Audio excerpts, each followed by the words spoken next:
You know what I'm talking about? The one that they're looking for the guy now. Yeah, Brian Laundrie. Yeah. So that's like blaming the parents for that kid killing that young girl. Isn't that ridiculous? It does seem like the parents are helping him hide the body or something.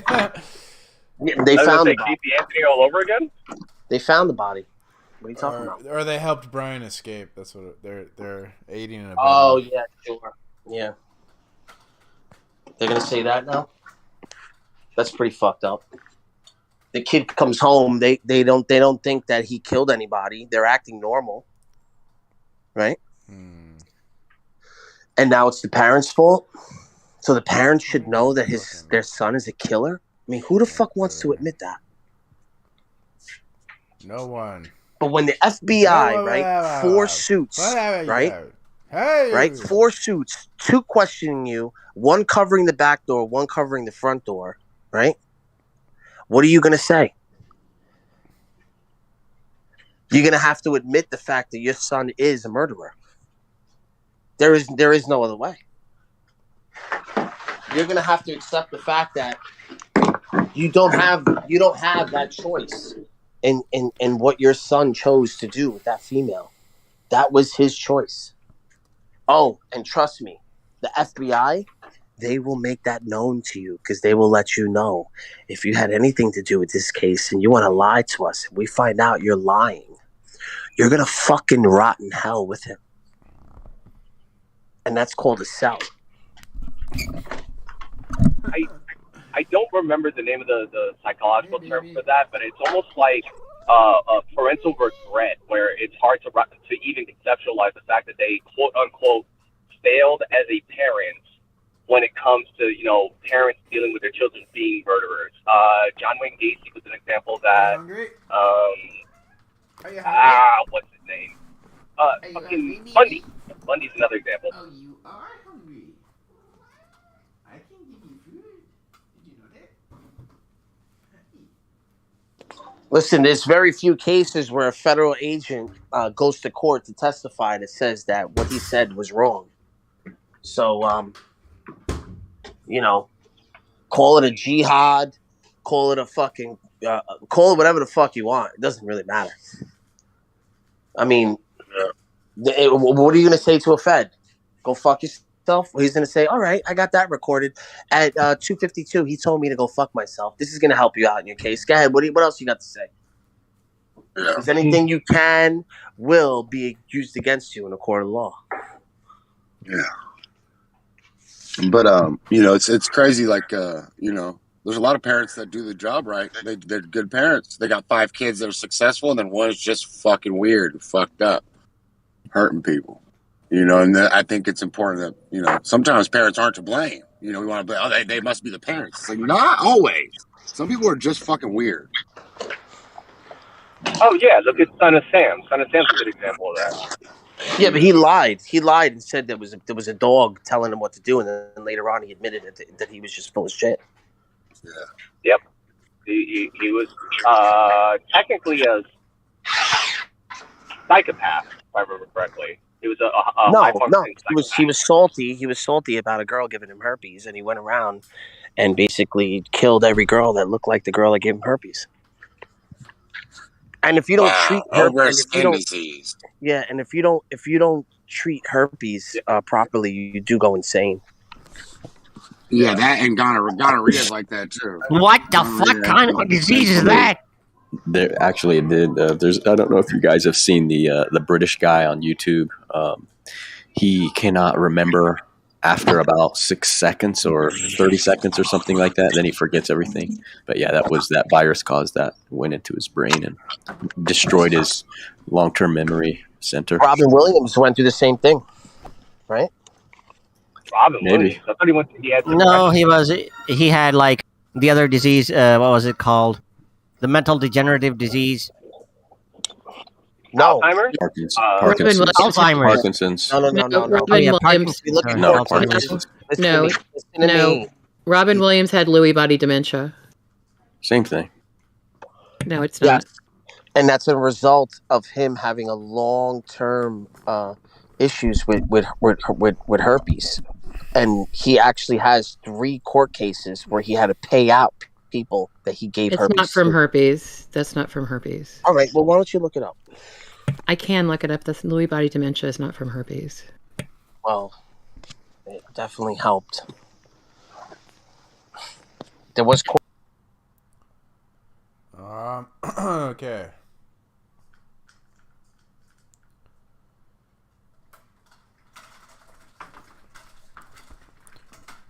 Historical development. What the fuck?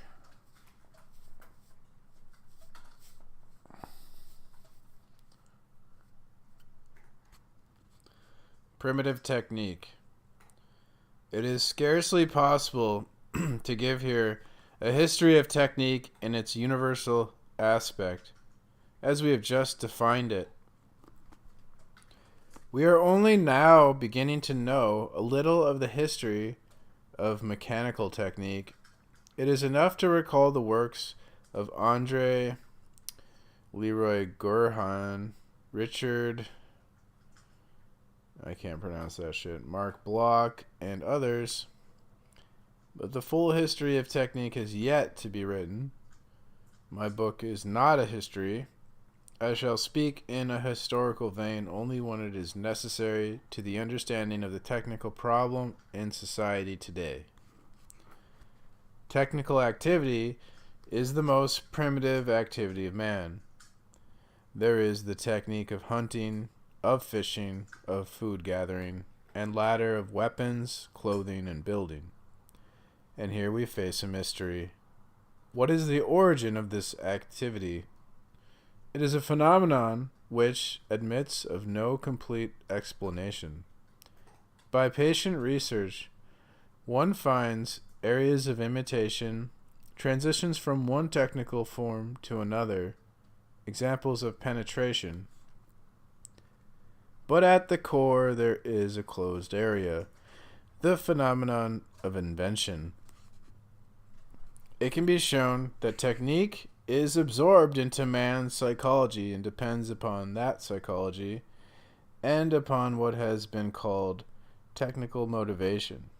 But we have no explanation of how an activity which once did not exist came to be. How did man come to domesticate animals, to choose certain plants to cultivate? The motivating force, we are told, was religious. And the first plants were cultivated with some magical end in mind.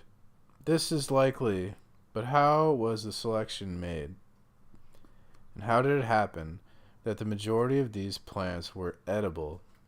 How did man come to refine metals and make bronze? Was it chance, as the legend of the discovery of Phoenician glass has it? This is obviously not the answer. One is left with an enigma, and there is some point in emphasizing that there is here the same mysterious quality as in the appearance of life itself. Each primitive operation of man implies the bridging of such an enormous gulf between instinct and the technical act that a mystic aura hovers about all subsequent development. Our modern worship of technique derives from man's ancestral worship of the mysterious and marvelous character of his own handiwork. It has not been sufficiently emphasized that technique has evolved along 2 distinct paths. There is the concrete technique of Homo faber, the man, the maker, to which we are accustomed, and which poses the problems we have normally studied. There is also the technique of a more or less spiritual order, which we call magic. It may seem questionable, nevertheless, magic is a technique in the strictest sense of the word, as has been clearly demonstrated by Marcel Mauss. Magic developed along with other techniques as an expression of man's will to obtain certain results of a spiritual order. To attain them, man made use of an aggregate of rites, formulas, and procedures which, once established, do not vary. Strict adherence to form is one of the characteristics of magic. Forms and rituals, masks which never vary, the same kind of prayer wheels, the same ingredients for mystical drugs, for formula for divination, and so on. All these became set and were passed on. The slightest variation in word or gesture would alter the magical equilibrium.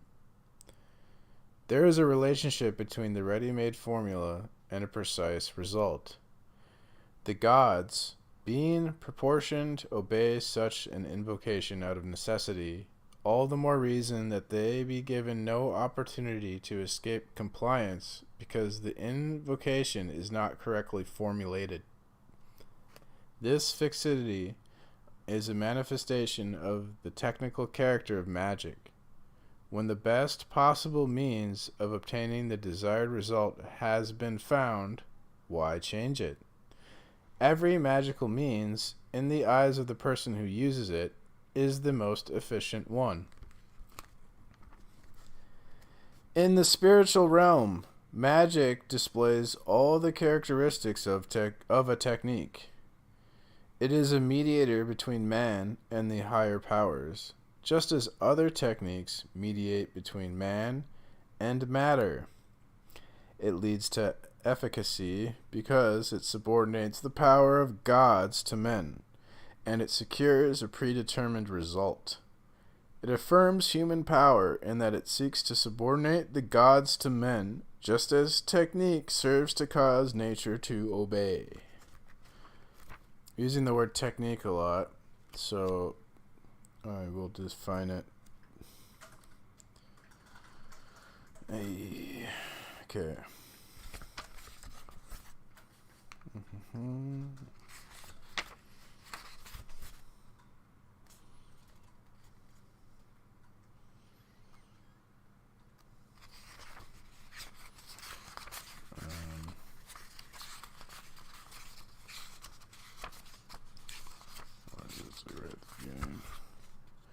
Okay. The term technique as I use it does not mean machines, technology, or this or that procedure for attaining an end. In our technological society, technique is the totality of methods rationally arrived at and having absolute efficiency in every field of human activity.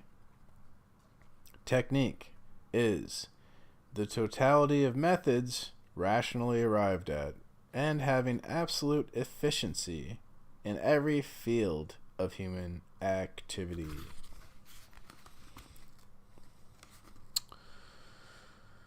Magic clearly displays the characteristics of primitive technique, as Leroy Gorham indicates when he says that technique is a cloak for man, a kind of cosmic vestment. In his conflict with matter, in his struggle to survive, man interposes an intermediary agency between himself and his environment, and this agency has a twofold function. It is a means of protection and defense. Alone, man is too weak to defend himself. It is also a means of assimilation. Through technique, man is able to utilize to his profit powers that are alien or hostile.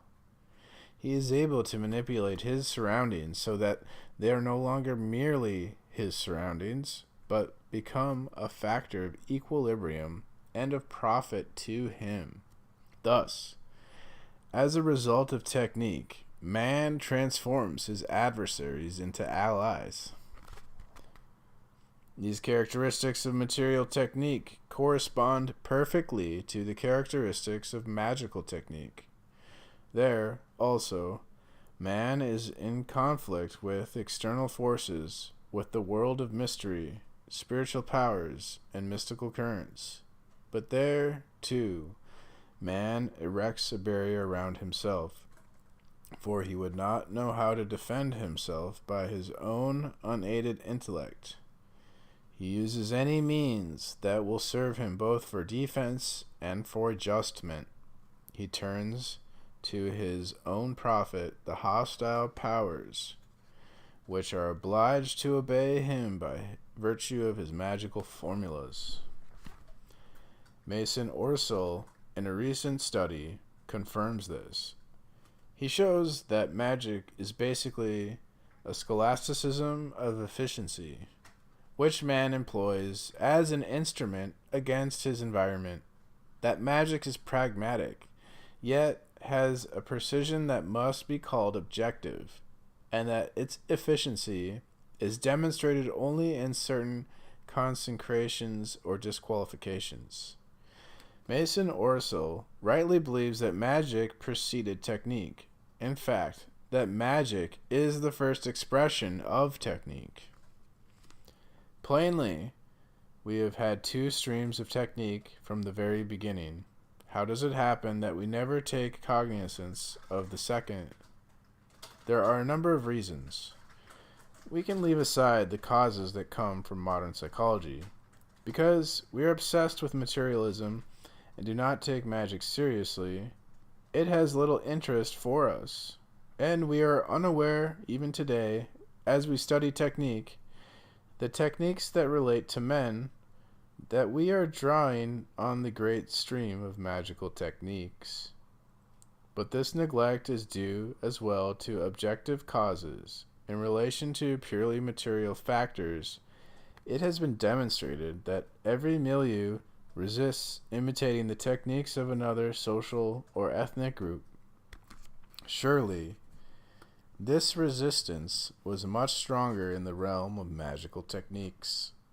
Here were all the taboos and prohibitions, the immense strength of magical conservatism.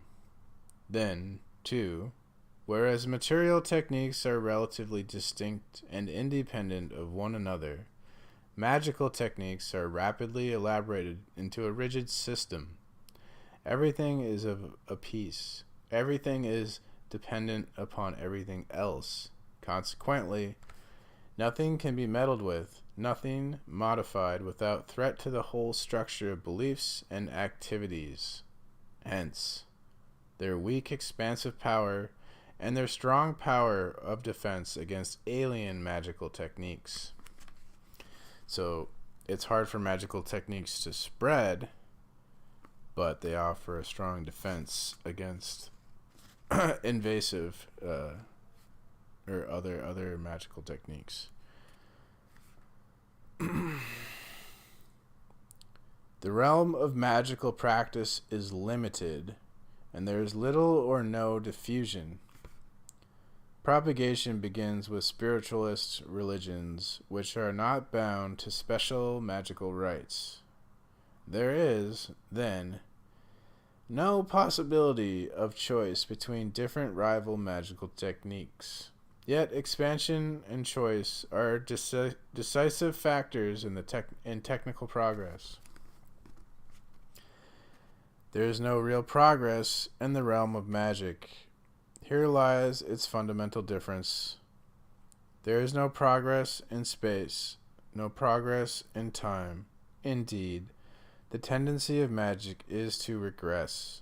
And because magical technique is tied to one ethnic group, to one given form of civilization, it disappears completely when that group or civilization disappears.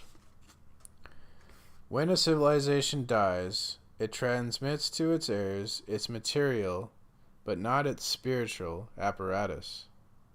Tools, houses, and methods of manufacture live on, and more or less reincarnated, are to be met with What are you doing, man? reading. Out loud? Yeah. No. I wasn't sure if like maybe someone was in here and like they left you and you thought that you were still talking to someone. Have you ever had a conversation with Darth? Very brief stuff, nothing substantial. Oh. There'd be no reason to. Right. That's how I feel. Yeah, there would be nothing for you to gain. I like talking with the other preceptors, though. That was hilarious. I couldn't believe Victor couldn't admit God had a mind. That was like just blowing my mind. Was that? You know, I don't know if you were still there, but he eventually did like describe what it is to some totally other thing. Like I didn't even say anything. He just brought it up himself. Yeah, because he thought you were trying to trick him. I guess.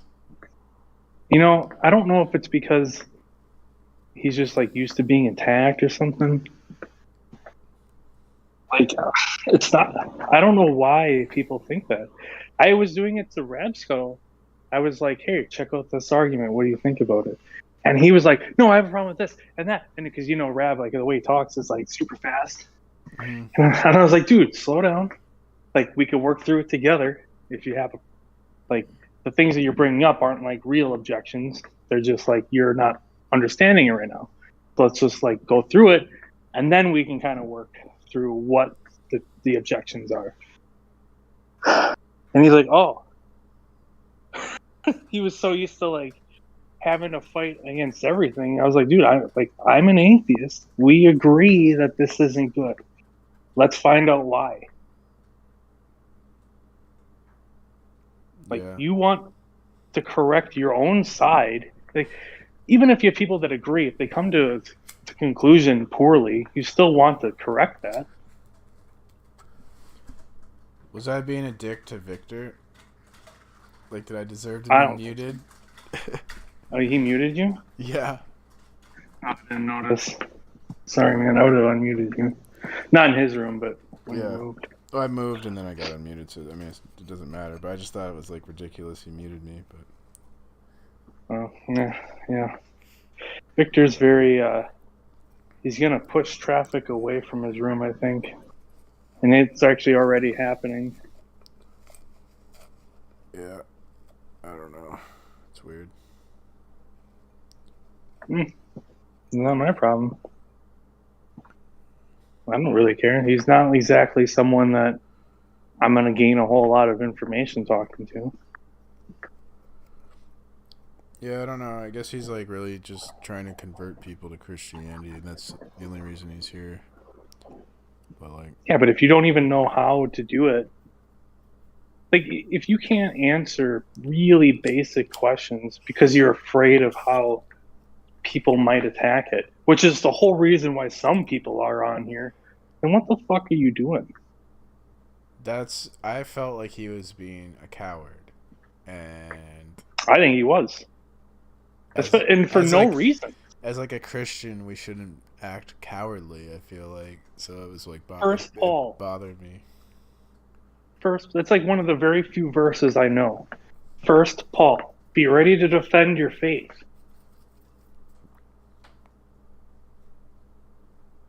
If people have questions, you should know how to answer them. Or is it 1 Peter? Maybe it's 1 Peter. I don't know. It's something like that.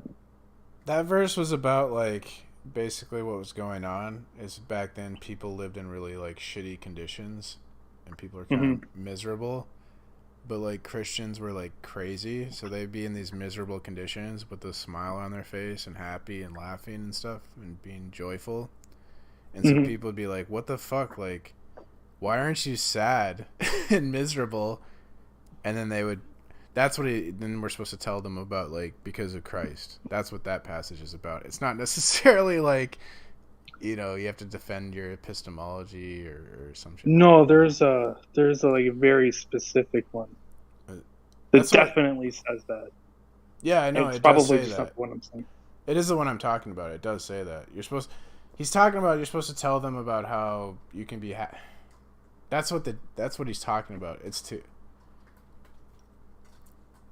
I don't know if it's to like be able to answer questions like, does God have a mind? It's more like because I believe in Jesus or something like that. Because like I mean, most Christians, they're really dumb, right? So it's like they're not expected, I don't think, to know everything or answer every question, but you're just supposed to say, like, well, I'm happy because I believe in Jesus. That was sort of like the gist of that verse, I guess.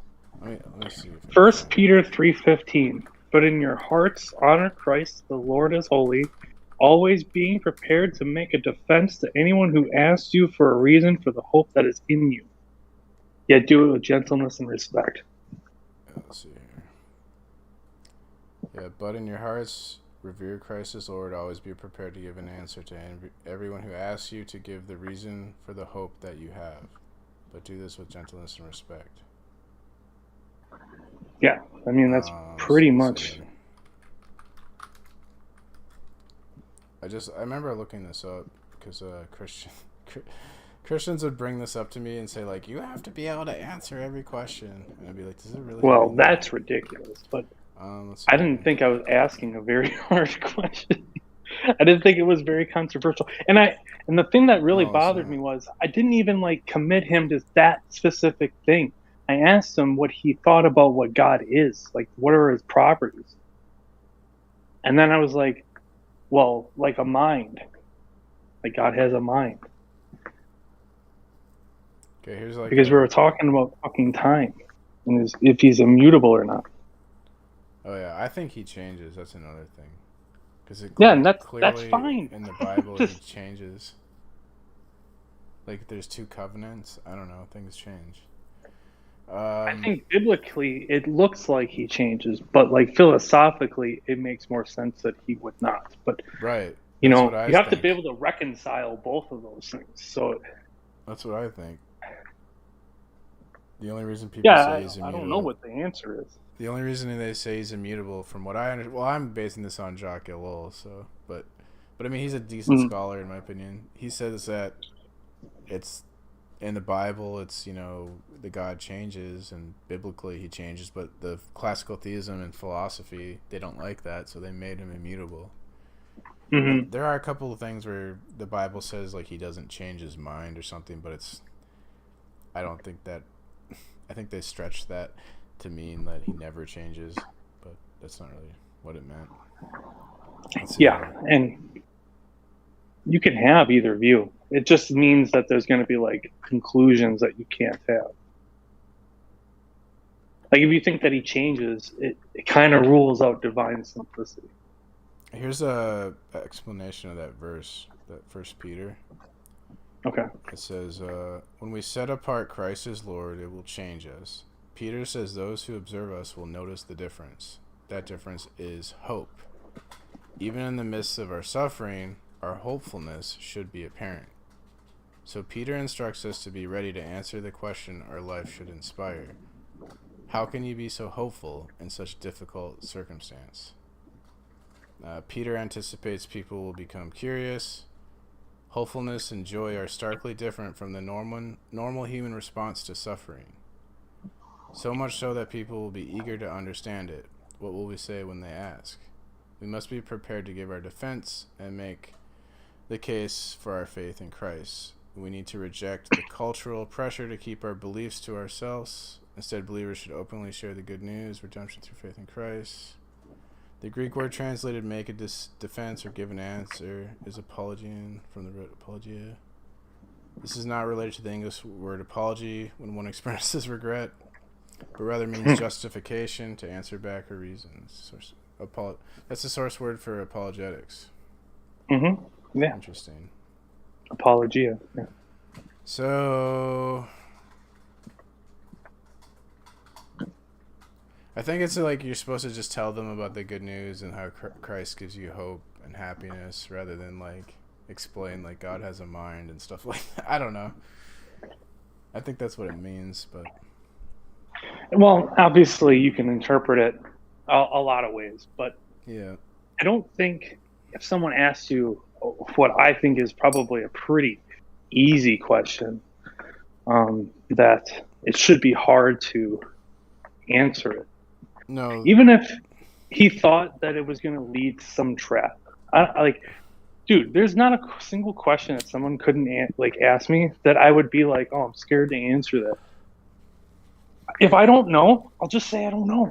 There's nothing wrong with it. I don't. Yeah, I don't mind getting trapped or whatever. I've been trapped lots of times. Mm-hmm. It's like whatever. Sometimes you're willing to bite the bullet. Sometimes, well, I don't commit someone to something, even if like my goal was to trap someone. My ultimate goal is not to like be like berate them. I'd be like, look, if you believe these things, it just leads to this thing. And if you don't want to believe that, you're gonna have to get rid of one of these other beliefs. Mm-hmm. And that's fine. Like you can do that.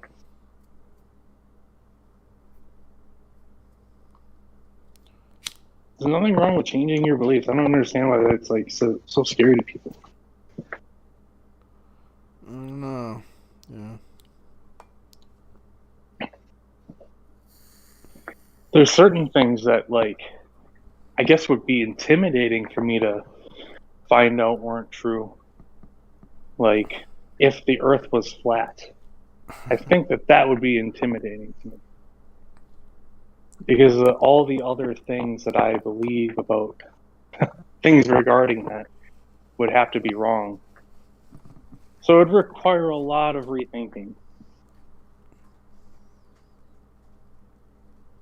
That's why, like, when people lose and gain faith, it's like life-changing because it's like a ground level belief. Maybe like every time you admit you're wrong about something, it creates an anxiety. Because then it's like, what else are you wrong about that you're not sure? Mm-hmm. But see, when you're wrong is like the only time you're really learning. Yeah. Most people can't even admit they're wrong. Like, in an argument when they're, like, blatantly wrong. They'll just like, rationalize it or justify it. Come up with some excuse. Yeah, I don't like that. Like, you can have, like, a reason why you said something, but there's, like, I don't see why I'd be like, yeah, I did this wrong, and I shouldn't have done it. And that's it. I like to ask people, like, when's the last time you admitted to being wrong about something? And they'll always say, like, oh, I admit I'm wrong all the time, but it's just bullshit. Like, they can never, like, give an example. Well, hopefully if they've got, like, a wife or a husband, then they can at least say it a couple times in the last, like, year. If they're honest and they love their wife, they probably should.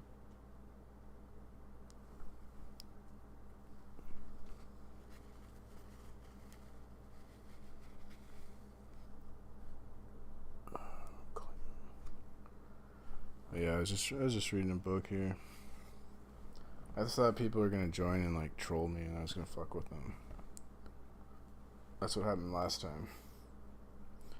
Yeah. It's probably because Turf was in here, though. They're probably trying to simp for her. I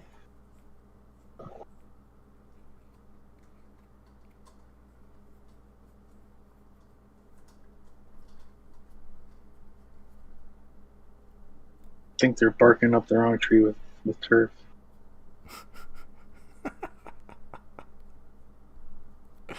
Think it's a man?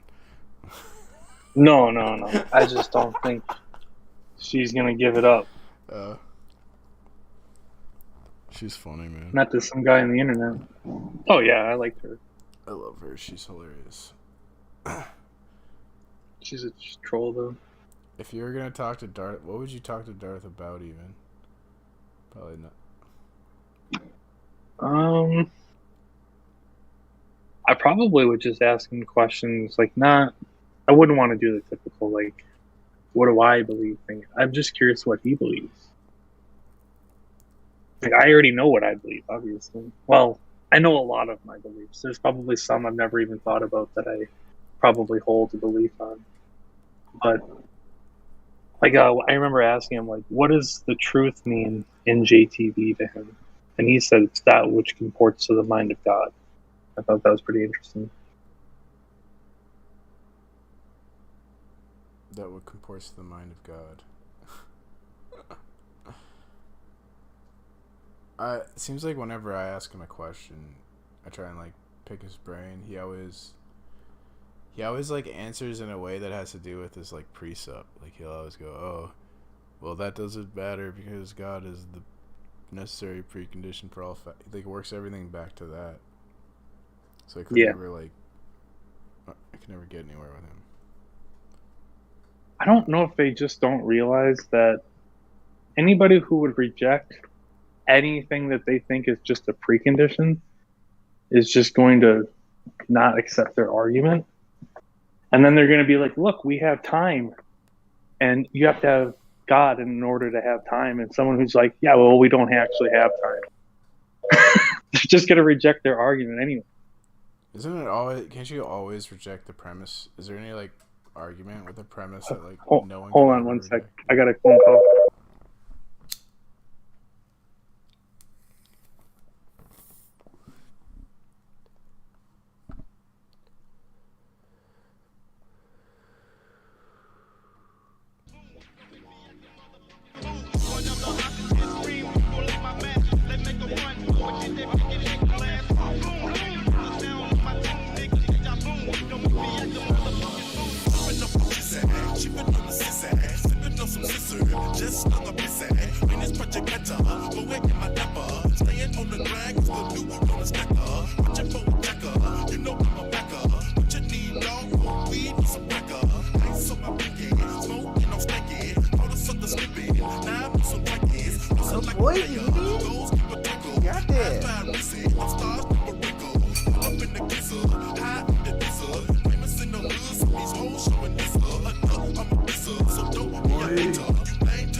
Get ready to drop this shit like this, man. Y'all check this dope shit out.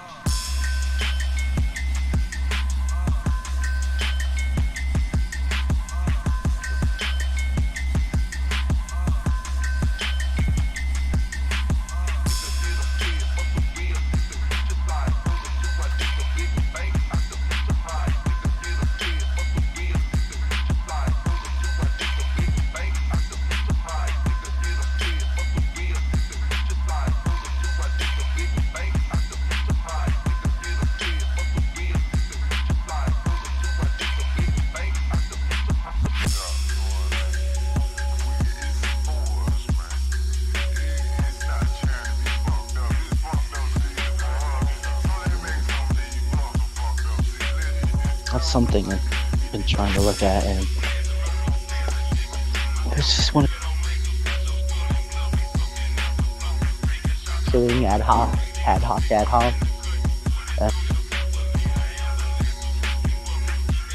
But it goes into like an idea of like in a sense functions and creations.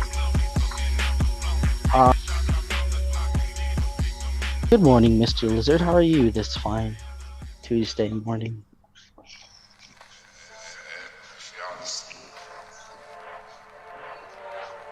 Oh. Turns out, you see, it's a tradition. How did I get how did I steal the information from the other person, mind you? Because you're just note picking and you're just agreeing with what they're saying. I know this shit sounds crazy, but this is just what it is. This is how life is. Life fucked up. Why? Because I don't Sorry know. about that. Weapons I'm working of right war. now. Oh yeah, so I was just wondering. One sec. I got another. One sec. Last month, got hit. Last month, recently, bro. OGT. I seen a lot of shit out here. Dead or jail. Just seen, so I might as well just wait, bro. To myself.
What's up, Jed?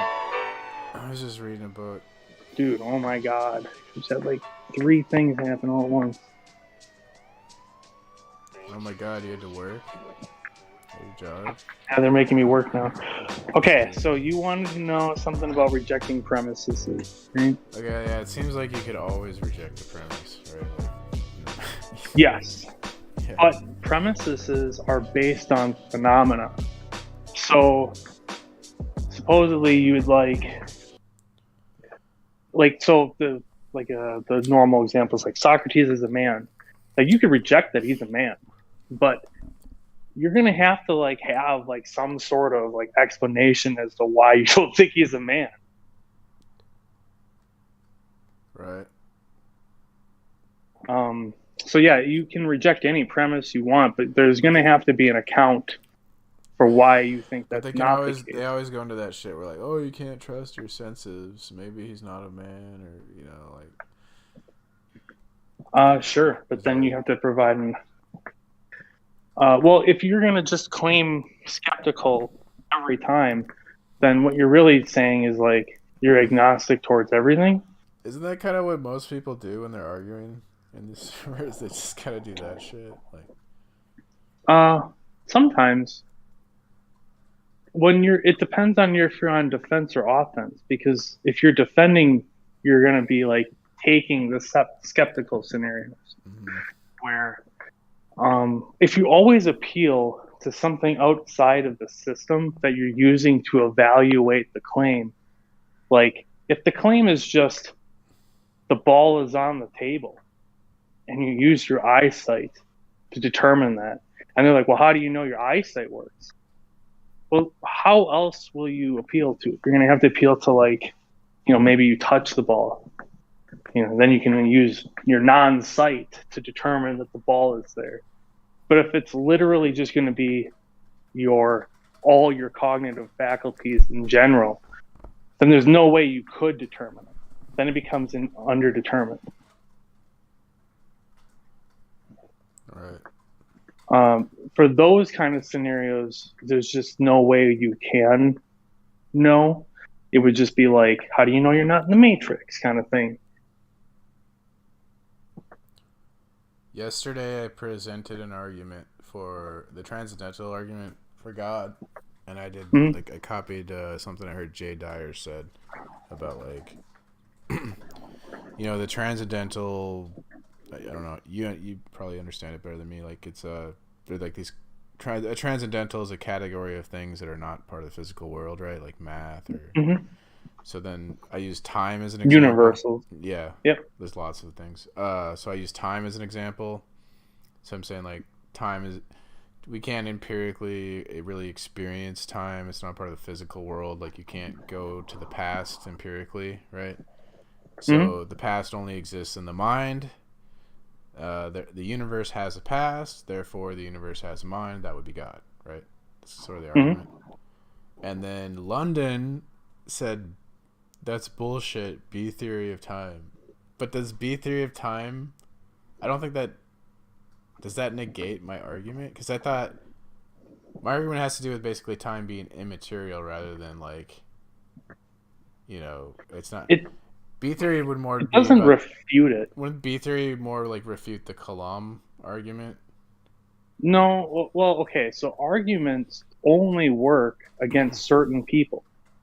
Like this very specific argument you posed, if they believe in the B theory of time, it will not work on them because time in the past is real.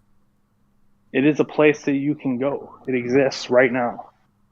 So your argument for that just won't be compelling to them. So they would reject that. No matter what kind of argument you make, it only works against people who accept the premises. And even if I was like trying to make like a very general argument against like the Christian God, there's going to be plenty of Christians that reject things because they're just like very fringe cases of believers of God, like Christian universalists and people who don't even think that are Christian, that don't even believe that Jesus existed. There's those kinds of Christians out there that, like, if I just said, oh yeah, if I was like, this argument proves that Jesus never existed, and if you're the type of Christian that doesn't believe in Jesus in the first place, they still get to keep their belief in God because me disproving Jesus doesn't do anything to them. Right. Like if you're a universal salvation Christian, then the problem of evil the premise wouldn't really apply to you. Well, the real world version of that would just be like Calvinists. Calvinists would just be like, yeah, God is evil. Who cares? But in the B theory of time, time would still be immaterial, would it not? Yeah, but you were saying like because time in the past no longer exists, it requires a mind. It doesn't exist physically, but what exists? Yeah, but they're gonna say it does exist physically. What the fuck? Really? That's what B theory would say? Yeah. Yep. Alright. I guess I just didn't understand B theory of time. Yeah, it's weird. Well, you know how you move in like a 3-dimensional space? Think of time like that. It's like a 3-dimensional time. Where like if you just move left, you'll go in the past, and if you move right, you'll go in the future. But they all exist at the same time.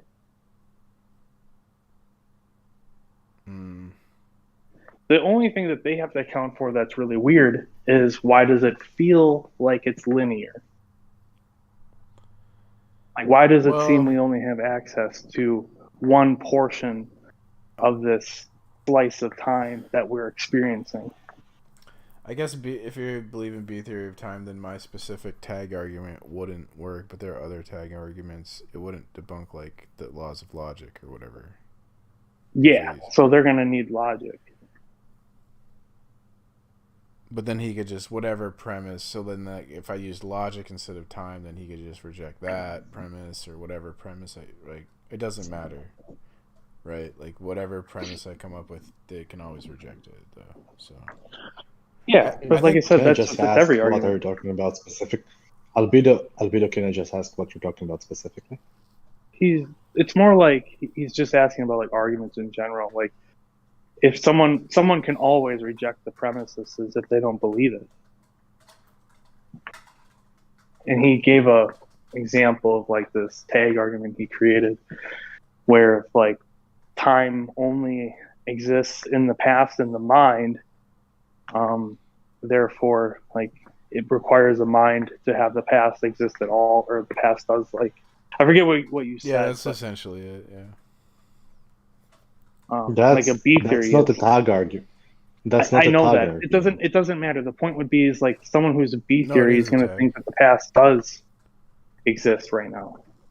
It is a tag argument. It is a tag argument. There's not like one tag argument. Well, but, okay, I don't want to fixate it on the. It's irrelevant anyways. It doesn't even matter. Yeah, it's irrelevant. That's totally fine.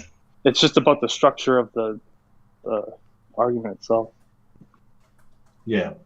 So I was just telling him, like, if someone who says like Socrates is a man, they can reject it.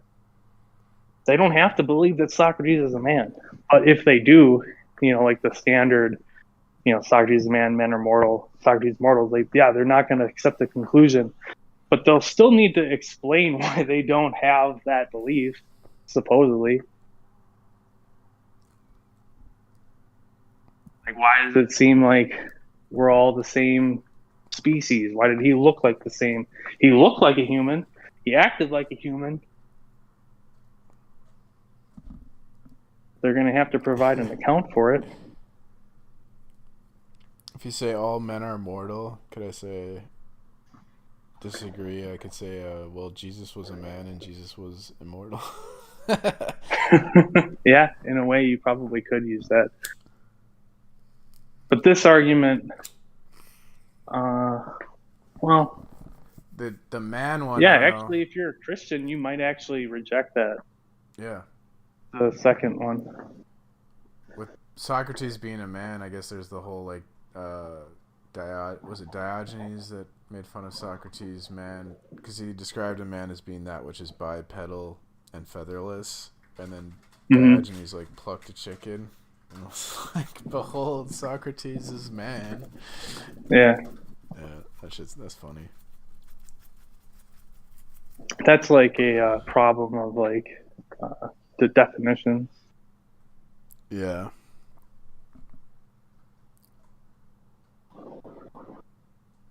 It is. So what is that saying? Like, no matter how we define something, there's gonna be like a problem. A problem. Hmm. That's what, I don't know, Brody. What is like the answer to? Is that kind of like a reification? The rule following a problem. The answer to the rule following, there are many like answers, but depends on what you're looking for. What does the physicalist say? What is the problem called? The rule following argument. Rule? Wait, the rule following paradox. I cannot spell that. Like rule, like don't break any rules. Rule, okay. Yep. Following, like I'm gonna follow the rule following leader. That's okay. Rule following paradox. Yeah. Okay. I didn't hear that. It's hard to. I mean, I can't explain it super well. It's like easy once you kind of get it, but it's very strange at first. You can't know what people mean, is what it is essentially saying. It's actually saying much more than that. I know. It says that I'm trying to make it easy. It's so much worse. It's like, oh God, I don't want this to be true. Oh, this is how like whenever we write a law, there's always like loopholes and shit. It's so much more damaging than that. Everything you've ever thought, you don't know what you mean. It speaks about how there is mass under determination, not only epistemically, also ontologically, by what you meant when you uttered a specific sentence. So, like, when we're talking to each other, we all assume we understand each other, but we really don't. Like, I'm using a word, and Albedo has one definition of that word, but I have a different definition of that word. No, it's not. Look. It's not about definition. He's got to go through it. He's got to go through it slow. Yes, it is like that, but it goes further than that. Yeah. So the rule following paradox speaks about how we apply as a community rules to specific things, right? So supposedly, yes, you have like addition, right? Addition, which is like 1 + 1 = 2. Now, let's suppose we didn't add any numbers above 57, right?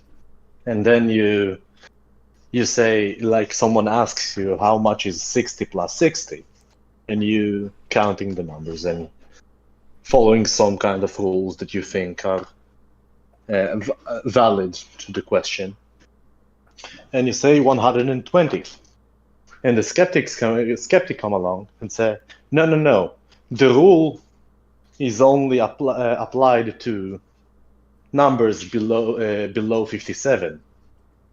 Numbers above 57, the rule just states that it equals to 5, right?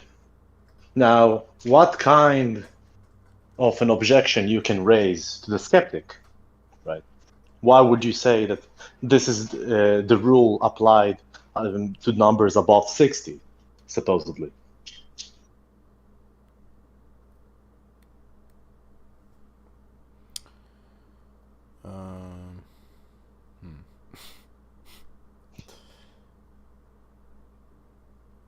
I don't know if I'm really following this.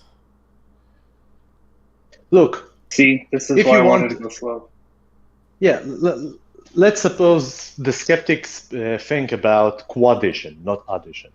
Now, quaddition is the rule that states that you add every single number like addition, but then if you are adding number above 57, it will equal to 5.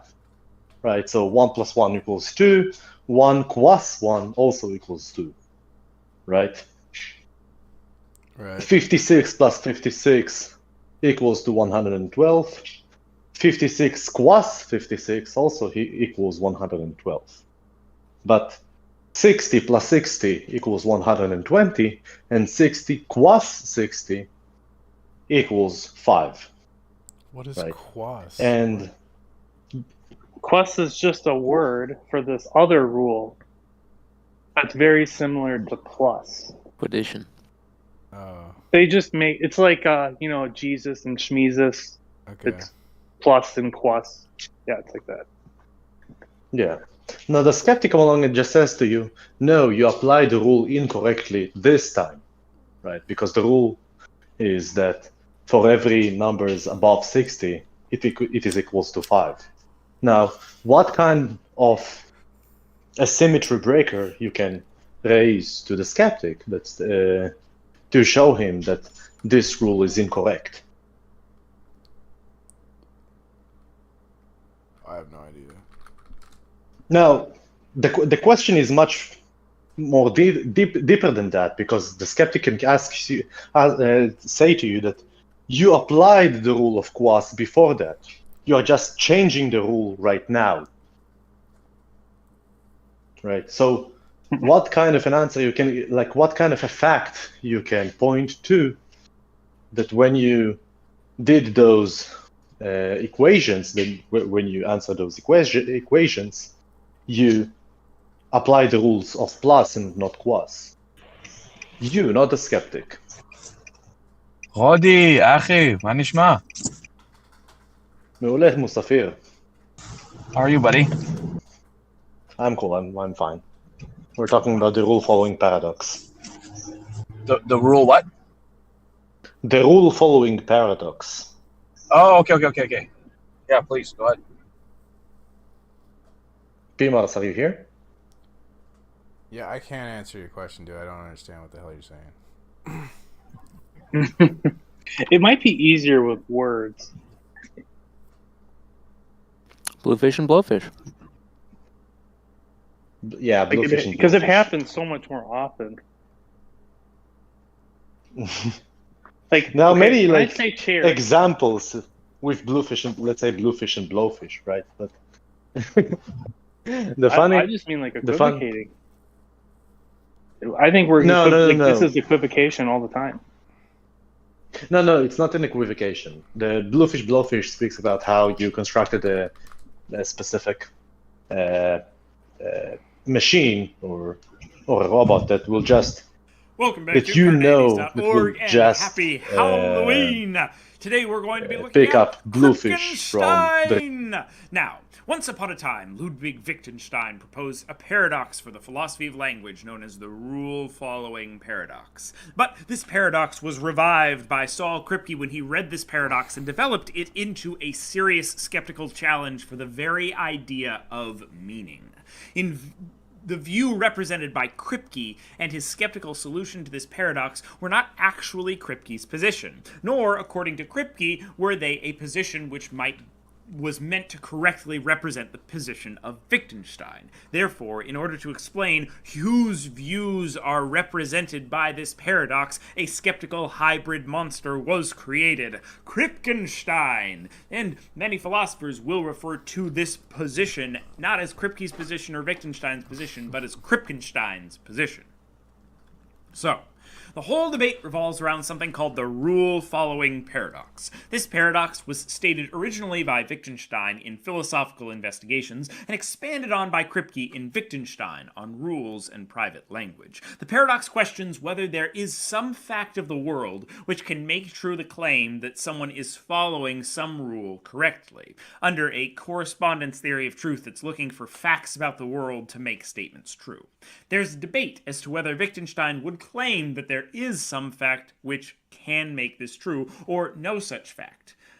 But rather, as Kripke claims, the ability of the rule-following community to assert that someone follows the rule based on passing some test. So, basically, there is a debate as to how Wittgenstein would solve or did solve the paradox that he created. Maybe he believed that there was some problem in the paradox itself and it could be dismissed, or perhaps he accepted the paradox and that's why he stepped back from truth conditions to assertion conditions. And that's what Kripke is going to follow through with. But first off, let's get a sense of what this paradox is. So Kripke explains the paradox through a discussion of addition, as Wittgenstein does, but Kripke's is a little more clear. So imagine that a student has never added numbers over 57. The student correctly applies the rules of addition for numbers under 57, but when given numbers equal to or larger than 57 to add, always gives the answer as 5.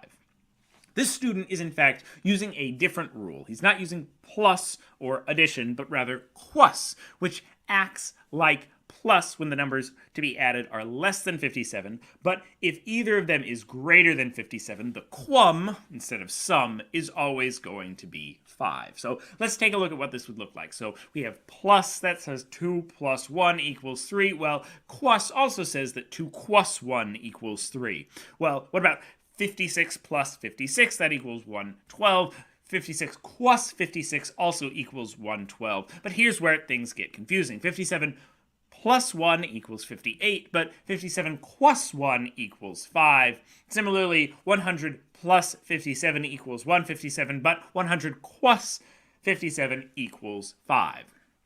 Basically, what we're saying is these are two separate, well-defined rules which explain what we should do with this operation that looks like a plus sign in these mathematical statements.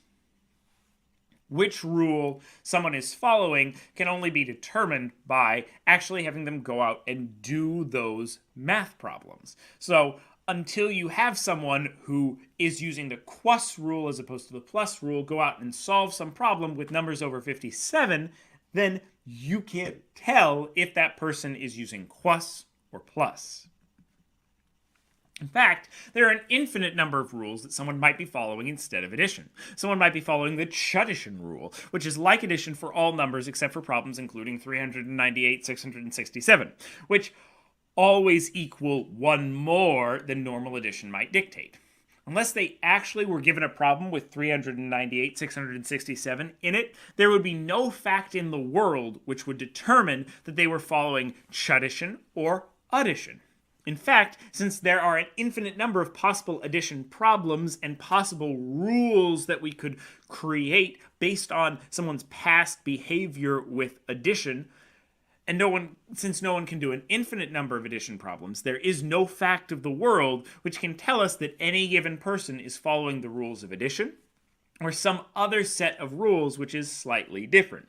And it would seem that if someone did once do a problem involving 398, 667, and accidentally got one more than normal addition would dictate, this would be good evidence that they were following chuddition and not addition. But this isn't just a problem for basic addition, but rather for a range of generalizations and for meaning itself. How can you tell if someone is actually following the rule, water is H2O, unless they actually identify all things that are water in the world? Perhaps they would identify most things that are H2O as water, but would identify some things that aren't H2O and call them water. They aren't really following the rule, water is H2O, or they aren't following the meaning of the word water. Or they have a different meaning or a separate language that they're talking about. What fact about the world proves true the statement that Jopnam uses the word cousin correctly when he has not identified all the cousins in the world? There might be one or two that he might identify differently based on what would actually be a different rule for the meaning of cousin, and therefore be following, like I said, a different rule. If there is no fact about the world which makes it true, then Wittgenstein's correspondence theory cannot give it a truth value. Now, Kripke looks at and dismisses a number of quote-unquote straight solutions, as Hume might call them, or claims that this paradox is falsitical, as Quine might say. Basically, these are claims that there is something wrong in the reasoning of the paradox, and it can be dismissed as invalid. Here are a few examples. So, we have straight solutions and we have skeptical responses. So, meaning is determined by past use. So, Kripke's skeptical responses are going to be past use is consistent with rules which diverge from the traditional rule only in cases not yet tested. So, we might say, well, maybe I haven't solved any problem with 398, 667 before, but in the past, I've always used addition instead of chuddition, and so we would expect that I would use addition there. But the problem is, my use of addition and my use of chuddition are equally well confirmed by my past behavior, so long as I haven't done any problems with that number in them. And if I had made a mistake, as I mentioned before, on a problem with a specific number in it, that actually seems to be evidence that I'm not following addition, but rather following some other rule, because we're basing my ability to follow a certain rule or determining which rule I'm following based on my past behavior. So if I made one mistake in any one math problem, then that would be evidence that I'm not following addition, but rather a different rule. Maybe we would say instead someone's ability to state a rule determines if they use it correctly. Say, well, I didn't solve every single addition problem in the world, but I can explain to you exactly what the necessary and sufficient conditions for addition are, exactly what it means for something to be addition. There's some skeptical responses here. Many people cannot give perfect definitions of the words they use every day. I couldn't define for you, say, what caffeine is, but most people would think that I would be able to use the word caffeine and mean the same thing as they would and follow the same rules, even though I can't give a perfect definition of that. And even there are many people that seem to be able to use addition but couldn't give a perfect definition of it. And more powerfully, any of the words used in the stating of the rule are just as subject to this problem. So if I said, well, of course I can use the word water, I claim that water is H2O. So anything that's H2O is water. So I'm able to use this word importantly. Well, the problem is that what am I meaning exactly by H2O? Maybe by hydrogen, I mean I'm following a slightly different rule when it comes to hydrogen than you're following. Maybe I'm counting certain things as hydrogen and certain things that aren't hydrogen. in there. And so any of the words in my definition are going to be subject to this paradox as well. If I then try to define hydrogen, we'll have the same problem with any of the words that I use in that definition, and so on and so forth. And another straight solution, there are more, we're not going to get into all of them, is there is a fact about the world of my disposition to answer such questions in a particular way. One of the skeptical responses is people have the disposition to make mistakes with addition and with identifying something as water. So based on that, as with based on past use, this is going to actually reinforce the claim that you are following a different rule. You aren't following the addition or water naming rule. And this solution, according to Kripke, is going to be descriptive. It explains what someone will do, not normative, explaining what they should do in order to remain consistent. And Kripke is going to be looking for that normative rule. So those are a couple examples of the straight solutions and the skeptical responses that Kripke is going to use to continue to keep Kripkenstein, this paradox, alive in the face of people that might call it falsitical. Instead, Kripke proposed a skeptical solution, or kind of an antinomious solution, which accepts that this is a paradox, but changes one of the central conceits of the position to avoid the paradox. So instead of changing one of the situations of the paradox and claiming that that's false, he actually backs down the position of talking about, when we're talking about meaning, what do we mean by that? Instead of saying that it's true that someone is following a rule, he says we as a community can assert that someone is following a rule. As Wittgenstein does in his philosophical investigations, though, he doesn't necessarily connect that perfectly to this paradox.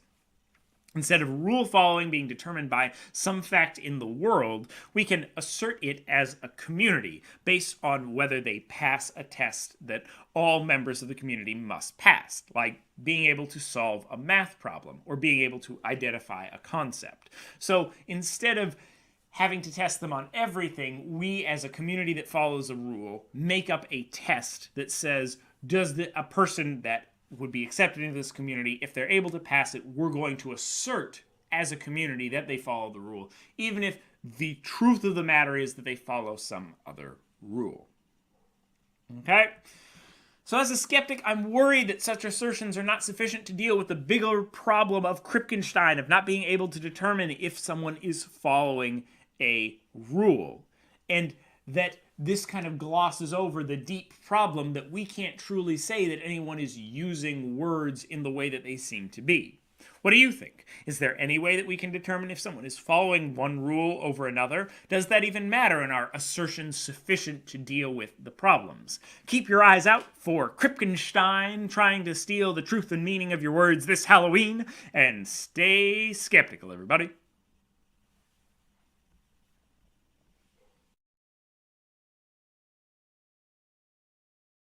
As a community that they follow the rule, even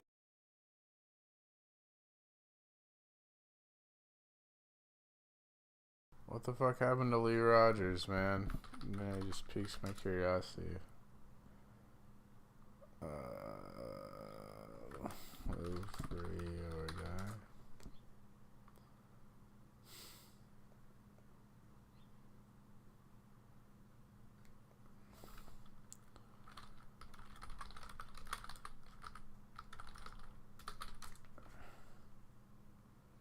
He made fun of me because I told him that sports were rigged.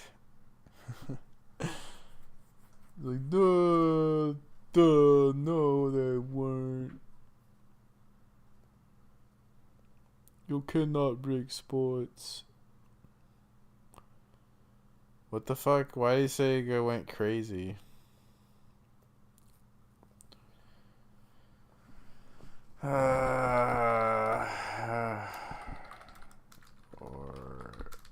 Or Oracle, more like.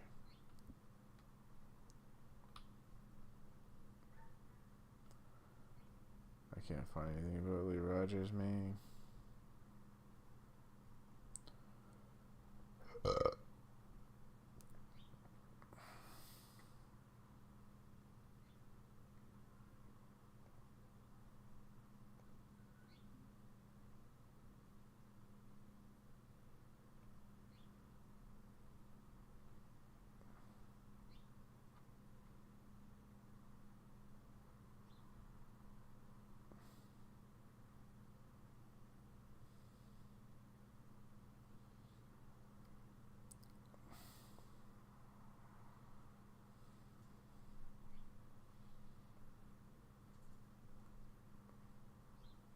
these other chats.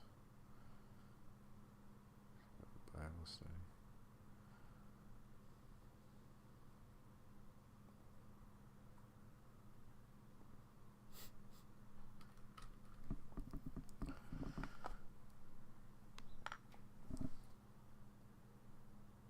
All right.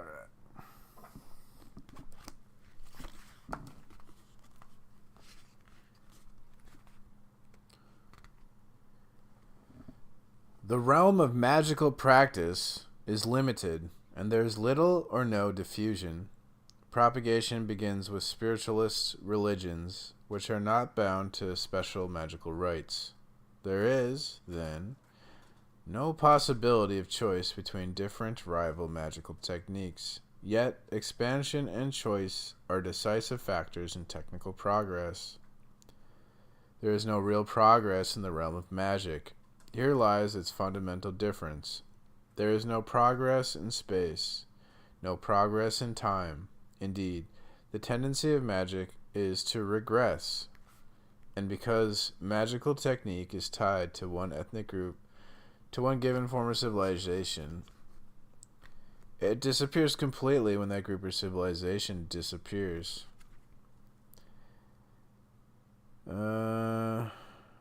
When a civilization dies, it transmits to its heirs its material but not its spiritual apparatus. Tools, houses, and methods of manufacture live on, and more or less reincarnated, are to be met with again. There may be a temporary material regression in periods of great destruction, but the lost ground is recovered, as if a collective historical memory made possible the recovery of what had been lost several generations before. But magical techniques, rites, formulas, and sacrificial practices disappear irredeemably.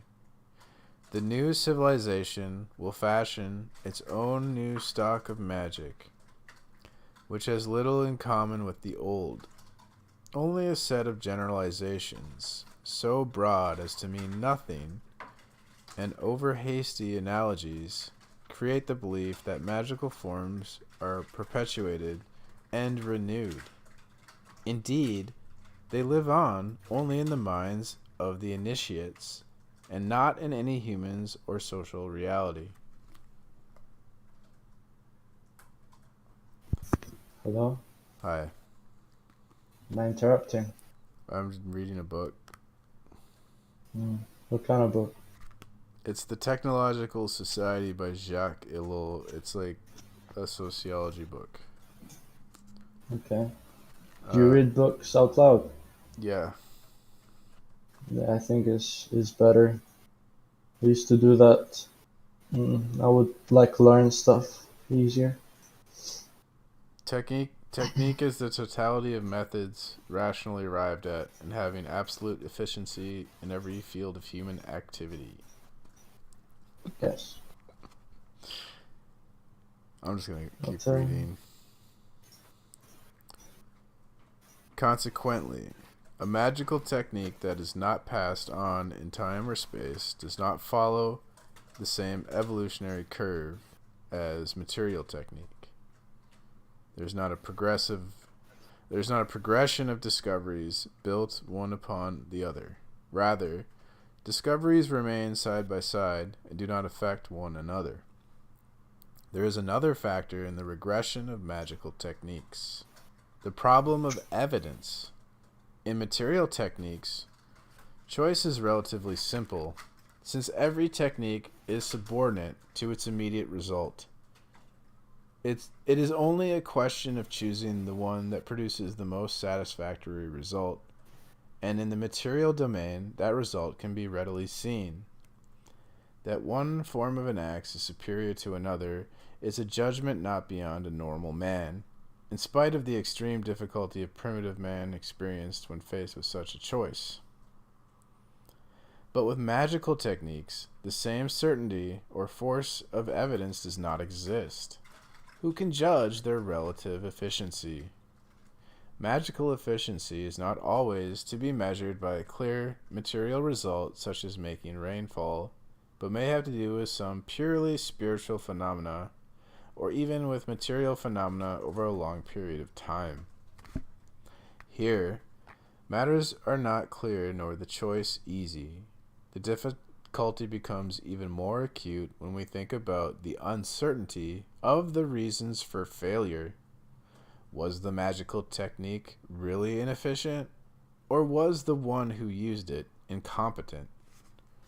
The common reaction is to blame the magician rather than the technique, and here again we see an element of immobility in magic.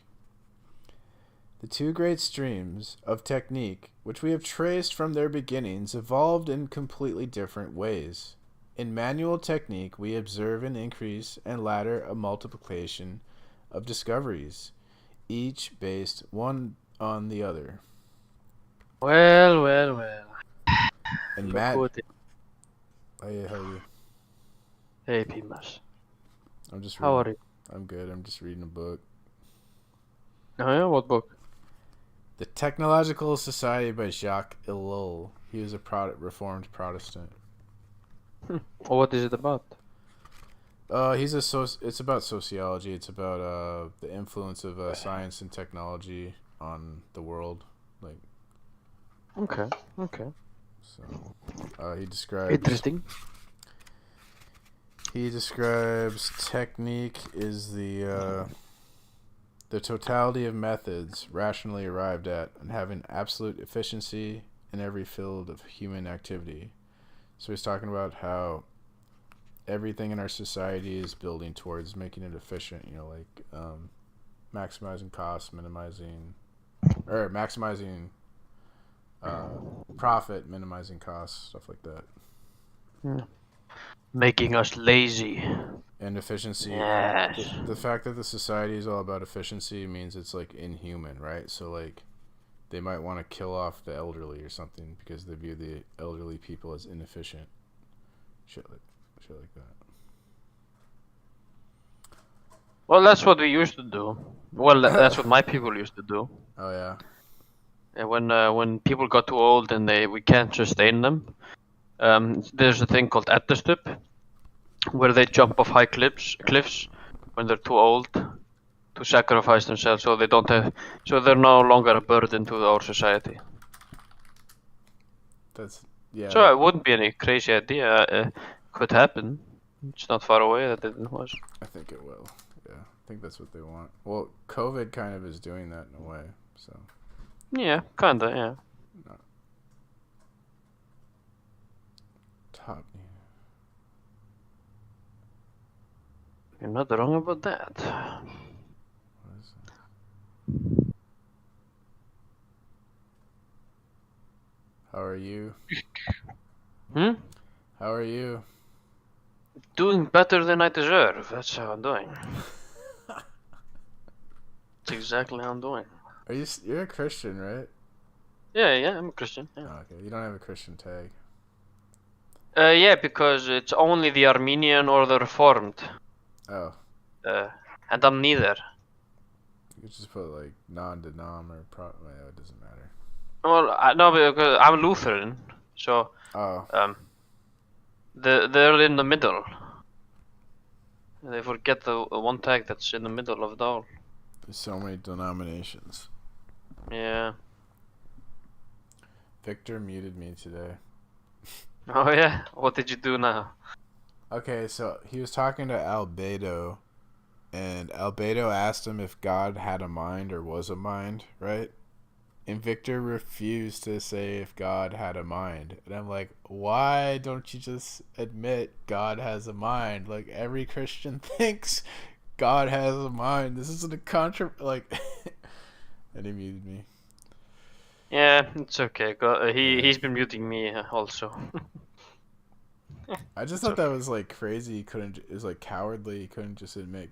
You think God has a mind, right? Like, doesn't every Christian... God, yeah. God is a spirit, and his spirit is in a mind. Yeah. Yeah. So it's like everyone thinks that. Like, I don't know why he couldn't. It was like he couldn't just say. He thought Albedo was trying to trap him or something. But even if he was, of course he was. Yeah. Even if Albedo's trying to trap him, it's like, fuck, dude, admit like something like that. Like, come on. It's like, Come on, man. Being a little bit dishonest, yeah. Yeah, it's dishonest. Exactly. Yeah. Christians shouldn't be afraid to be trapped. Even if you do get trapped, it's like, whatever. Jesus will just get you out. Yeah, like... You're not wrong on that. It shows a lack of faith in Victor. No, I'm just kidding. Bruh. I don't think Victor... I think Victor has strong faith. That's what I do think, you know. No, he's really wanting to, like, win souls to Jesus, so, I mean, that's respectable, I guess. Yeah.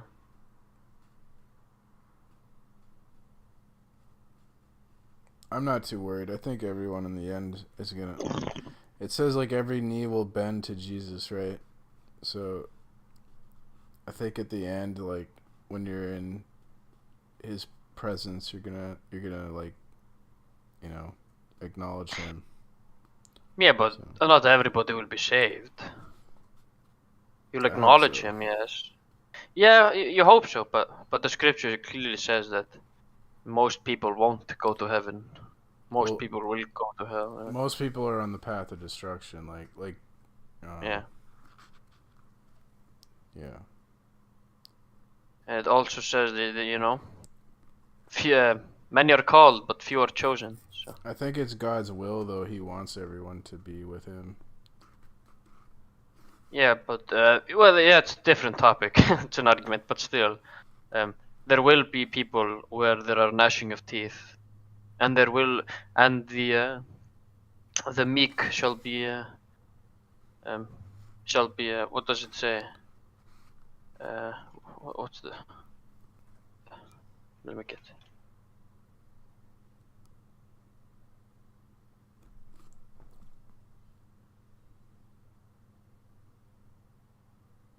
Blessed are the gentle, for they shall be... Yeah, blessed are the meek, for they shall inherit the earth. Right. That's why I, became a Christian, because I'm like, man, I'm meek, and I'm poor, and no one likes me. And this Jesus guy's... he's like, things are going to be alright for me. So that sounds pretty cool. Yes, as long as we're humble, and stay humble, and... stay in a state of repentance. As long as we are in a state of repentance, we are saved. Yeah, I think admitting your confessing your sins and being humble, that's really important. That some people miss that one. Yeah, because everything comes from pride. All sin comes from pride. That's the biggest sin of all, pride. Yeah, like the parable of the Pharisee and the tax collector. Where the tax collector is technically, you know, he's not following the law like the Pharisee is. Like the Pharisee's following the law, but the tax collector is humble. And he's like, "Forgive me, I'm a sinner. I suck, but I still love you, Lord," and praise. And then the Pharisee's like, "Thank you, God, for not making me like this stupid tax collector. You know, I'm so much better than him." And he's all arrogant, and the God favors the tax collector. Yeah.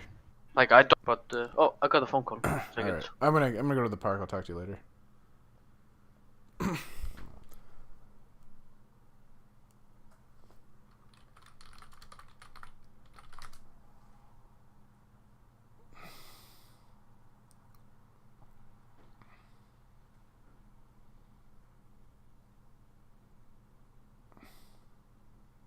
The abstract objects, and then the abstract objects project themselves back onto everyone else. I watched a YouTube video about it, so I learned. You suck at explaining things, Rody. Okay. I'm just giving you a hard time. I love That's you. fine. Cool, man. But I understand it now. I was watching a T-Jump trying to figure it out for 4 hours. Or do I understand it? Dun dun dun!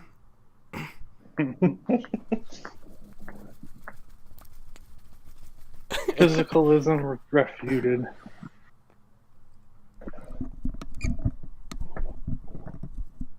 maybe there's another different version of the rule following paradox that I haven't considered. That I can't. That shit's pretty mind warping. Actually. Yeah, it is. It fucked me up for weeks.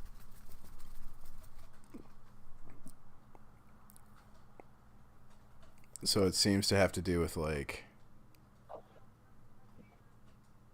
there's for every rule set we create, there's like an infinite amount of rule sets that are similar that people could be following, and we have no idea, right? Yeah. Okay, I got it. Yeah, it just speaks about the mass underdetermination about right. what you actually mean when you utter a specific statement, even if and how the expectation, even if they're just and how the expectation or the behavior will be compatible with an infinite amount of different rules. Well, they could all be different, but their differences were so minute that we would never be able to know. Well, some of them could be drastically different. You still wouldn't know because you never like reached the point where the rule would come into effect. Right, I suppose, yeah.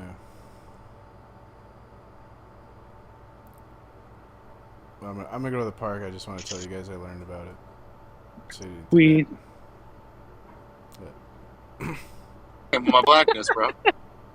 It's a Oh my beautiful goodness, day. I heard that so much. Yo, You know the talking crazy thing on is, Discord, Saul, y'all a lot of gay. mixed people.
Where are you?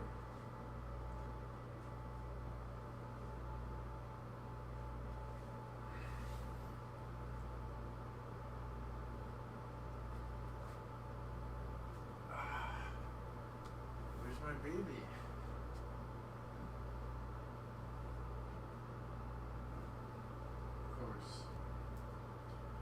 Of course. Baby.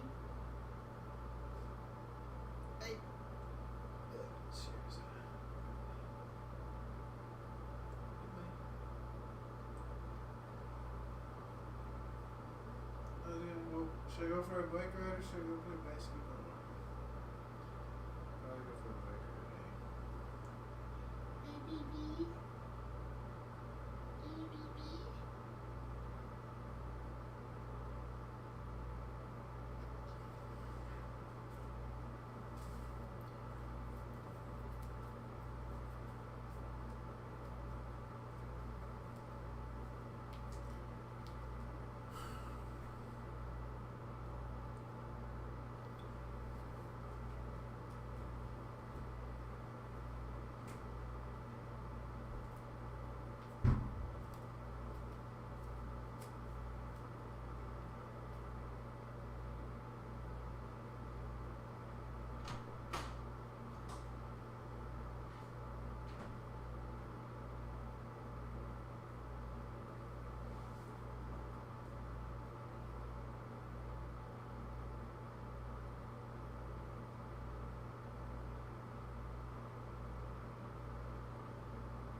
That's it.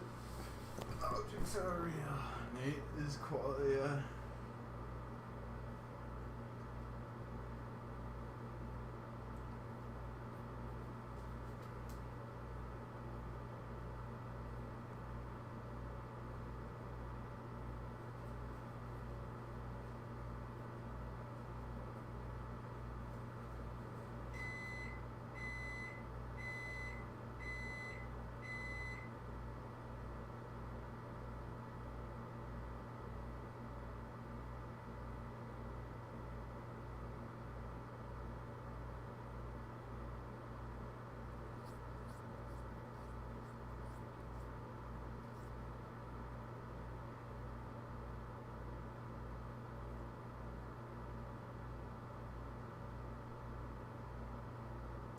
Hello, baby.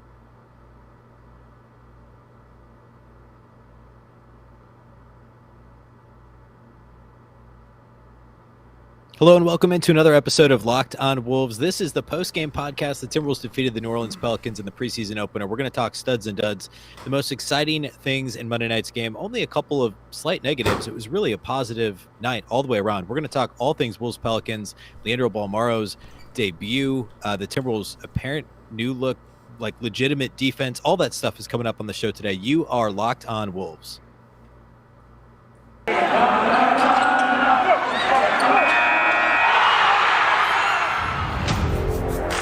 You are Locked On Timberwolves, your daily Minnesota Timberwolves podcast. Part of the Locked On Podcast Network. Your team every day.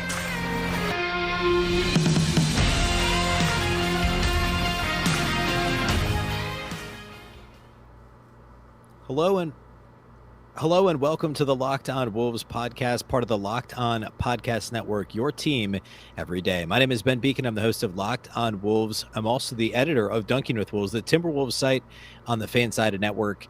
Thank you, first of all, for making Locked On Wolves your first listen every single day. Remember, Locked On Wolves is free and available on all platforms, including YouTube now, as well as, of course, Apple, Google, Spotify, and the all-new Odyssey app. You can also follow on Twitter at Locked On T-Wolves and at BBeacon with two B's, two E's, CKEN. Happy Tuesday, everybody. This is the post-game podcast from the Timberwolves Monday night preseason opening victory over the New Orleans Pelicans. It was an exciting night. The Wolves ended up winning 117-114. Of course, as is always the case with preseason, it wasn't about the final score. This is a game the Wolves led by 20-plus for a good chunk of it. We're basically had double digits for about two-thirds of the game. And it was an all-around impressive win for the Wolves. So I'm going to hit some high points here early, and then I want to hit the biggest takeaways for the game. A little bit of a game flow. It's preseason, so not too much of that. And then studs and duds, which is also a little bit of a tricky exercise for preseason, but we're going to give it a go. The Timberwolves got a warm-up, so we're going to go ahead and give this a warm-up as our first post-game podcast of the season. But it was a fantastic night for the Wolves. So I want to dive right into it. Here off the top. So the Wolves ended up starting close to what I would expect their opening night starting lineup to look like. This was D'Angelo Russell, Anthony Edwards, Josh Okogie at the 3, Jaden McDaniels at the 4, Karl Anthony Towns at the 5. I think most people have thought Malik Beasley would start at the 2 and that we would see Edwards at the 3. But on this night, and Chris Finch said as much in the media earlier and I believe yesterday that on Monday that the Timberwolves were not going to focus or we shouldn't focus too heavily on what the starting lineup or even the rotation looks like in this game as they're still kind of playing around with guys. Obviously, this is the first opportunity these guys have all had to play together. So they went with the starting lineup that we actually saw last year, I think, late in the season when Jaden McDaniels got back into the rotation, and I guess D'Lo was healthy.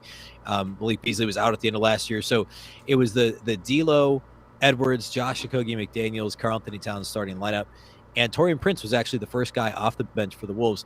The game started with everyone really being active defensively. The Timberwolves were so good defensively. Believe it or not, my 7-year-old said to me, like 2 minutes into the game, he looks at me and he goes, "Dad, the Timberwolves are doing a lot better on defense than they usually do." Yes, they were. The Pelicans didn't score until almost 3 minutes into the game. It was more the activity than anything else. There were a couple of blocks early. Anthony Edwards had his had a steal and a highlight dunk that no doubt you've already seen over Brandon Ingram in a broken floor situation. But it was a deflection and a steal from Anthony Edwards that got that made that dunk possible. Was him, and it wasn't straight jumping the passing lane. It wasn't really a gamble. He just got his hand up in the passing lane, and that's the sort of awareness that we've been looking for out of Edwards. Instead of just gambling, and being out of position, he was in the right spot and he was rewarded for it. It was a fantastic display of anticipation and also athleticism and all-around skill. The Timberwolves' offense was a little bit off kilter early in the game. That's to be expected. I mean, again, preseason, and I'm going to say that probably 10